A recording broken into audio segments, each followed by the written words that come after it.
parle pour moi-même, ont été diffusés dans les médias internationaux en mentionnant faute. Vous savez, même pour un citoyen simple, cela est déjà choquant. Mais quand c'est pour une personne qui a eu le privilège d'être ministre dans un pays et que vous soyez taxé de fraudeur, alors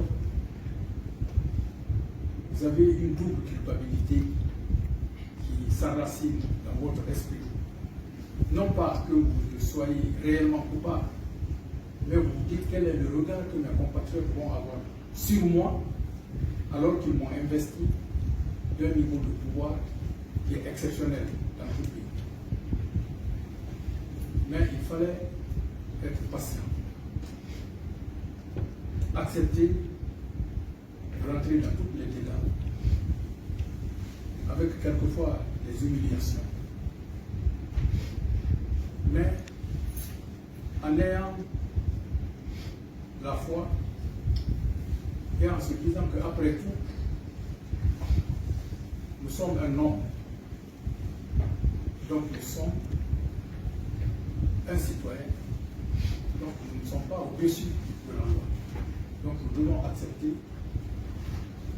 tout ce que nous recommandent les lois de notre pays. Donc pendant presque 3 ans, nous avons fait des allers-retours sur ce dossier. Et quand au bout de ces 3 ans, vous avez une décision de ce genre de temps, ça fait un soulagement. Pour vous, à titre personnel, mais également pour l'ensemble des personnes qui se sont senties impliquées à côté de vous dans un dossier de ce genre. Je vais vous dire que le succès de AGB2A GIC ne tient qu'à une chose, c'est la confiance que des partenaires ont eue d'abord en la Guinée, mais ensuite en ma personne. Et le plus souvent, ce que les gens se demandent, c'est que dans une société comme AGB2A GIC, qu'est-ce qu'on est cassé à apporter? Mais il est évident que quand on vient sur le terrain, on voit tout ce qui a été mobilisé, l'équivalent de 313 millions de dollars investis. Cela a été par la confiance que les partenaires aussi ont eue en ma personne.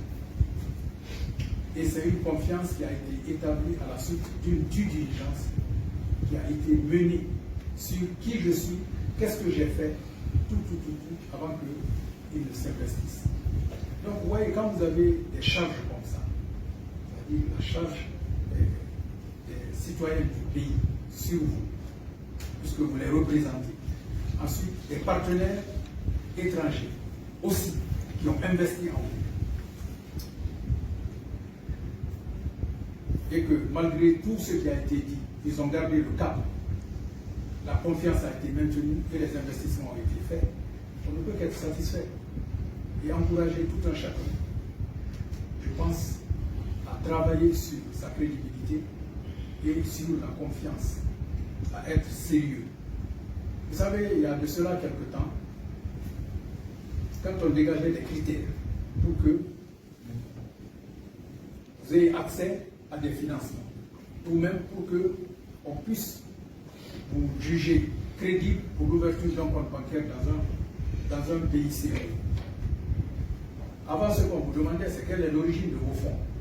Est-ce que vous avez gagné au loto? Est-ce que vous avez hérité?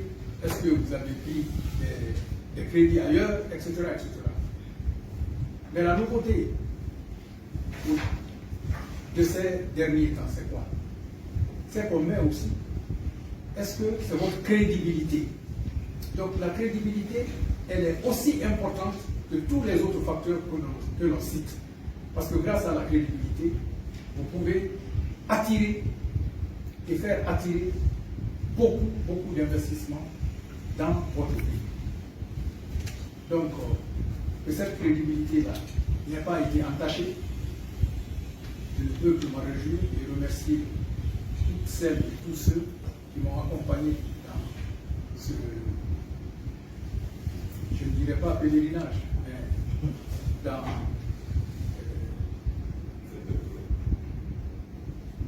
quelquefois rocailleux, quelquefois difficile à monter, mais qui définitivement nous mène à quelque chose de plus intéressant. Et remercier aussi les partenaires qui ont été soumis à une très grande pression